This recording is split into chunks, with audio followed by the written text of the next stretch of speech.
आशुतोष वर्मा जी, क्या आपको लगता है कि ये गठबंधन अगर नहीं बन पाया, जिस तरह से ममता, अरविंद केजरीवाल सब अलग हो रहे हैं धीरे धीरे एक एक करके, आपको लगता है कि मुश्किल हो जाएगी उत्तर प्रदेश में आपको भी, अगर आप साथ लड़ें तो ज्यादा बेहतर होगा?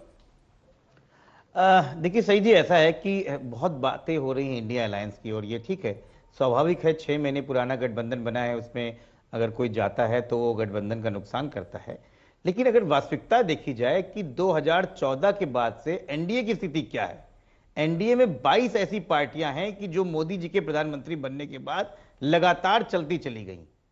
अगर आप देखें क्रम अनुसार, 2014 में हरियाणा जनहित पार्टी चली गई, फिर एमडीके चली गई, 2016 में फिर 3 पार्टी केरला की चली गई, केरला जनपक्षम रिवोल्यूशनरी सोशलिस्ट पार्टी, फिर 17 में फिर 2 पार्टी चली गई एमडीएमके स्वाभिमान पर, डॉक्टर आशुतोष, टीडीपी चली गई। डॉक्टर साहब, मतलब ऐसे ऐसे कई लाइन है। डॉक्टर साहब, होता क्या है, देखिए मैं पूरी बात कर लूं, मैं आपसे इसी से संबंधित प्रश्न पूछ रहा हूं, अगर आप आज्ञा दें तो। डॉक्टर साहब, होता क्या है, जो जीता वही सिकंदर। देखिए हो रहा है ना, 3 राज्य भी हमने सुजाता जी को बताया। अब अच्छा, उत्तर प्रदेश में आप खुद देखिए भाई, आज बीजेपी का कॉन्फिडेंस देखिए आप 400 पार। क्या आपका कॉन्फिडेंस है ये? मैं आपकी बात को आगे लेता हूं जी। नहीं, देखिए बिल्कुल ठीक है। इसलिए देखिए एक परसेप्शन भी किस तरीके से समाज में डाला जाता है वो भी बहुत जरूरी है।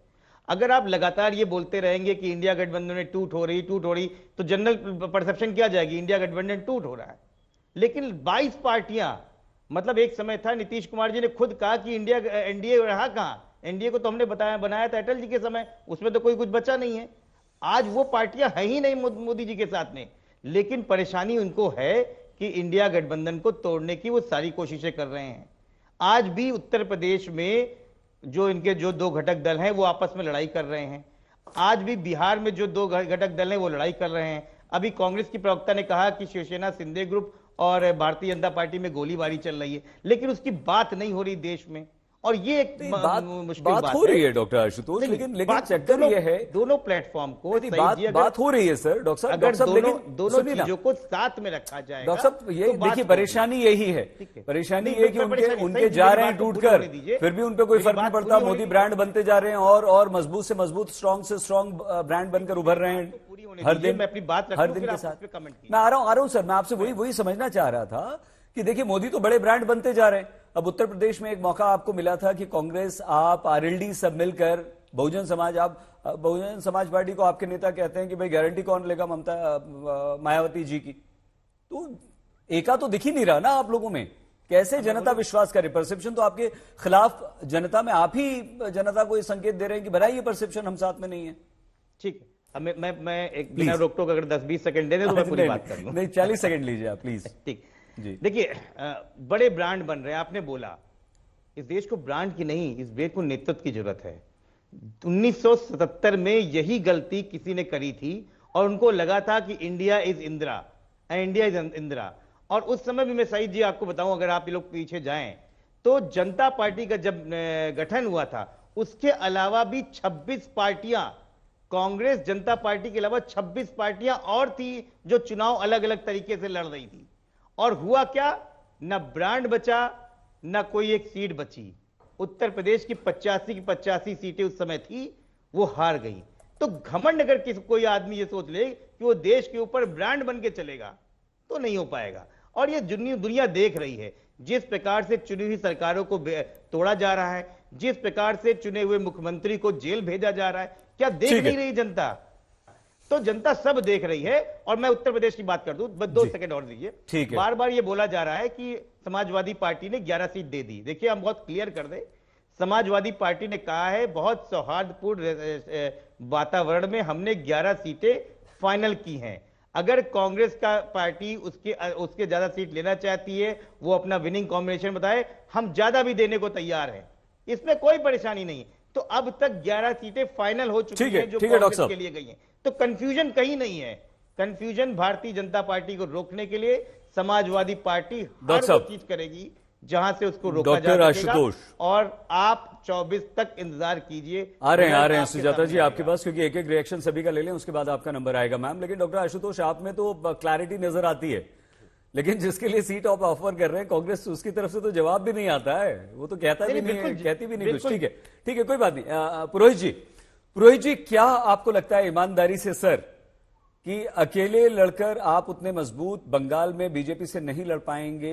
अगर कांग्रेस आ जाती तो और मजबूती के साथ लड़ते, हालांकि बंगाल में आपकी स्थिति अच्छी है बीजेपी से कहीं ज्यादा। देखिए, पश्चिम बंगाल के अंदर में जिस तरह के चुनाव हुए हैं, पिछले आप सब चुनाव में देख लीजिए, पूरा सफाया किया है, वामपंथियों का हो चाहे आप भारतीय जनता पार्टी का हो। बीजेपी ने तो उपस्थिति 18 सीटें सर कम नहीं होती हैं ठीक आपके है, गढ़ उसके बाद में नहीं 18 सीटें के बाद में 2021 में उन्होंने क्या कहा था, आपकी बार 200 पार, वो तो पूरा का पूरा केंद्रीय वाहिनी आकर के बैठ गई थी यहाँ पर। नतीजा क्या हुआ, 77 पे अटक गई, सैकड़ा भी पार नहीं हो पाया और 213। देखिए, अकेले आप लड़ लेंगे बीजेपी से, या कांग्रेस आ जाती तो और अच्छी तरह से लड़ते सर? नहीं, देखिए, कांग्रेस आ जाती तो पूरे देश के अंदर में जिस तरह से ये लोकतंत्र और संविधान को बचाने की लड़ाई थी, इसको हम बहुत मजबूती से लड़ पाते और बहुत अच्छे से। मगर अब कांग्रेस जल्दबाजी नहीं करती ममता बनर्जी ने? नहीं, देखिए, जल्दबाजी 7 महीने से इंतजार कर रहे हैं शहीद भाई, और आप देखिए कितने दिन बचे हैं चुनाव के अंदर में। अगर हम अब भी सीटों के बंटवारे को लेकर लड़ेंगे, कांग्रेस को बड़ा दिल दिखा करके बात करनी चाहिए। जब दीदी ने 2 सीट ऑफर किया था तो ममता बनर्जी ने जब ऑफर कर दिया, ममता बनर्जी आज पूरे देश के अंदर में राजनीतिक और संविधान को बचाने का सबसे बड़ा चेहरा है। इस देश के अंदर में संविधान के लिए मार खाई है वामपंथियों से। उन वामपंथियों के साथ अगर हम लोग को खड़ा होना पड़ता है तो वो कांग्रेस को सोचना है। अधीर रंजन चौधरी है जो पिछले सालों से, जब से वो एक भी बात ममता बनर्जी के भारतीय जनता पार्टी के खिलाफ नहीं करते हैं, शुभेंदु अधिकारी के खिलाफ नहीं करते हैं, मोदी सरकार की नीतियों के खिलाफ नहीं करते हैं, वो यहां रह के पश्चिम बंगाल का जो बकाया 1,17,000 करोड़ रुपया है उसकी बात नहीं करते हैं, वो बात करते हैं ममता बनर्जी के खिलाफ। तो ये तो कांग्रेस के शीर्ष नेतृत्व को सोचना है कि उन्होंने क्या एक व्यक्ति को छोड़ रखा है। ठीक है पुरोहित जी, बोलते रहिए दीदी के खिलाफ। बिल्कुल बिल्कुल ठीक है। अभिषेक झा जी, देखिए सुजाता जी, पुरोहित जी ने जो बात कही, भाई आप अपने नेता को, हाँ आ रहे हैं शिवम भाई, बहुत देर हो गई आपके पास नहीं आए, आप अपने नेता को पहले से ये नहीं बता सकते थे कि किसके बारे में क्या बोलना है नहीं बोलना है, गठबंधन करने जा रहे हैं, कहीं एक दूसरे की मान मर्यादा भी होती है, उस पर हम आपसे चर्चा करेंगे। अभिषेक झा जी, ये कहा जा रहा है कि नीतीश कुमार अब बिहार ही नहीं बल्कि देश की जनता के सामने एक्सपोज हुए हैं, वो सिर्फ सत्ता चाहते हैं, उन्हें बीजेपी जीतती हुई दिखाई दी इसलिए उसके साथ चले गए। आपको लगता है कहीं ऐसा ना हो कि जनता के मन मस्तिष्क पर उसका उल्टा असर पड़े कि आप सिर्फ सत्ता के लिए राजनीति में हैं, बिहार की जनता के लिए, देश की जनता के लिए नहीं? मानते हैं आप कभी इस बात का सर्वे करवा लें, बिहार के जनमानस में करा लें, देश में जो लोग नीतीश कुमार जी को पसंद नापसंद करते होंगे उनसे करवा लें। नीतीश कुमार जी ने आज तक हासिल क्या किया है? जनता के स्नेह आशीर्वाद से विभिन्न पदों पर काम किया है, कभी अपने परिवारजनों को आगे नहीं बढ़ाया, न राजनीति में बढ़ाया, मुख्यमंत्री तो रहे ना सदा, किसी के साथ भी रहे वो। तो नीतीश कुमार जी के खिलाफ बोलते रहते हैं सही जी, तो बिहार की राजनीति का इतिहास गवा रहा है ना सही जी। जब भी जिस भी गठबंधन का नेतृत्व नीतीश कुमार जी ने किया है, जनता ने अपना आशीर्वाद उसी गठबंधन को दिया है। अगर स्टैंड चेंज करने की बात होती है, हमने जब पहली बार गठबंधन से हम लोग अलग हुए थे, 2015 में जनता ने मोहर लगाई, 2020 में जनता ने मोहर लगाई, 2019 में जो बानगी लिखी गई बिहार के अंदर 40 में से 39 सीटें, उसमें नीतीश कुमार जी का कितना अहम योगदान है भाजपा के हमारे साथी बता सकते हैं। प्रधानमंत्री जी ने बताया है कि सच्चे समाजवादी नीतीश कुमार है। मसला यही है ना कि नीतीश कुमार जी जब अलग हो जाते हैं तब यही लोग चिल्ला चिल्ला कर उनके खिलाफ बोलने लगते हैं। असल में सही जी, हम तो चाहते हैं कि ये अलायंस बनाकर ही चुनाव लड़े। अगर ये अलायंस बनाकर चुनाव लड़ेंगे ना तो हमारे लिए जीत का रास्ता और प्रशस्त हो जाएगा। अलायंस बनाकर चुनाव लड़ने का नाटक होगा और इंटरनली इनके कार्यकर्ता एक दूसरे को डैमेज करते नजर आएंगे सभी सीटों पर। ठीक है, ये लोग इस तरीके से हारेंगे शिवम और हमारी जीत का मार्जिन बढ़ता चला जाएगा। ठीक है शिवम त्यागी जी, क्या आप भी मानते हैं कि नीतीश कुमार के आपके साथ आने से बिहार में आपकी स्थिति मजबूत होगी? अगर आप मानते हैं तो उसके कारण क्या है, कैसे मजबूत हो?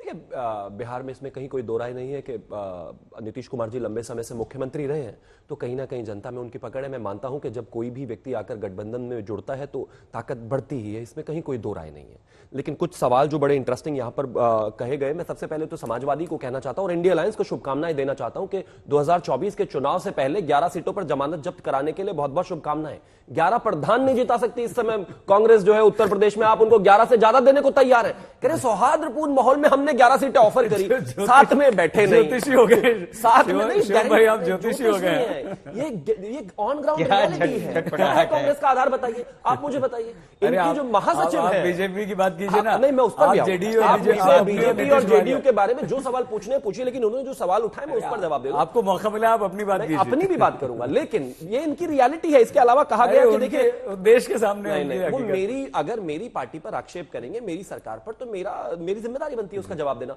उन्होंने कहा मुख्यमंत्रियों को जेल भेज दिया। देखो भैया, अगर भ्रष्टाचार करोगे तो जेल जाओगे, और आप लोगों के लिए तो बिल्कुल नया नहीं है। इस देश में, देश की जो प्रधानमंत्री श्रीमती इंदिरा गांधी थी, किस तरीके से चुनाव में जो है फ्रॉड हुआ, उसके बाद वो जेल गई, और तमाम तरह की चीजें हुई। जो आपके साथ आ जाएगा वो जेल नहीं जाएगा। मैं ऐसा मानता हूं कि इस देश आपके साथ नहीं आएगा वो जेल जाएगा। नहीं सईद अंसारी जी कैसी बात कर रहे हैं? आरोप लगता है। भारतीय जनता पार्टी जेल भेजती है क्या? जेल भेजता है कोर्ट, प्रोसीडिंग्स होती हैं, उसके बाद कोर्ट में जाता है। ईडी का इस्तेमाल आप नहीं, लेकिन अंततः सीबीआई, ईडी और सीबीआई अथॉरिटीज नहीं है। अगर सुजाता पॉल जी को लगता है कि इनके नेता ने 5,000 करोड़ का हेरोइन घोटाला नहीं किया, तो पहुंच जाइए कोर्ट, स्वागत है आपका। अगर यहां पर किसी को भी लगता है कि वो बिल्कुल बेदाग है, ऐसे तो रोजाना अरविंद केजरीवाल भी मैं ईमानदार ईमानदार ईमानदार का रट लगाए हुए हैं। 9 बार उनकी बेल रिजेक्ट हो चुकी है मनीष सिसोदिया की। उनके कहने से नहीं होता है ना, जो कोर्ट इस देश में कहेगा वो होगा। हम कोई ऐसे बनाना रिपब्लिक में नहीं रहते। इसके बाद कहा गया कि टीएमसी के जो मेरे मित्र हैं उन्होंने बड़ी अच्छी बात कही।